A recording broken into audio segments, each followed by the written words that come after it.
আসসালামু আলাইকুম প্রিয় গায়েস।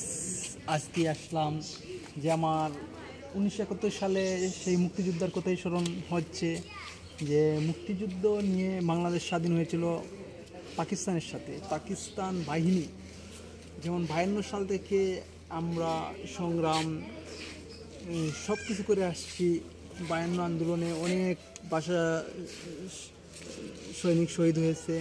1971 সালে মুক্তিযুদ্ধের সেই চেতনা আমরা ধারণ করি। আমরা পশ্চিম বাংলার সেই ঐতিহ্যবাহী সেই মুক্তির যুদ্ধে খামান যেগুলো আমরা স্মরণ করি বারবার।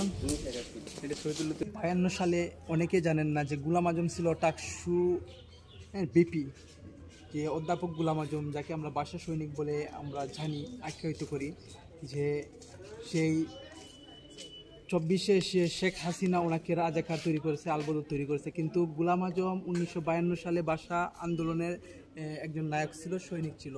আমরা অনেকেই এগুলা জানে না, এই নতুন প্রজন্ম, সেই জন্য আমি স্মরণ করে দিচ্ছি।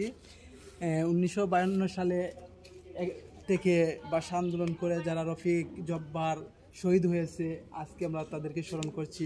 1971 সালে এসে আবার অনেকে প্রাণ হারিয়েছে। বিশেষ করে আমরা স্মরণ করি যে যে এই আতাউল গনি উসমানী, যারাকে আমরা কর্নেল উসমানী হিসাবে জানি, যে সিলেটের গর্ব, সিলেটের অহংকার, যার অবদান বাংলাদেশে অতুলনীয়, যার অবদানের শেষ নেই।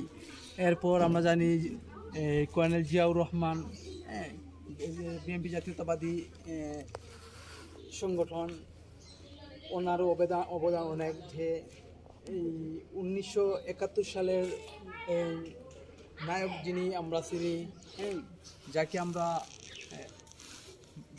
আমরা বলি বঙ্গবন্ধু, সেই মুজিবুর রহমানের অবদানগুলা মতো নেই।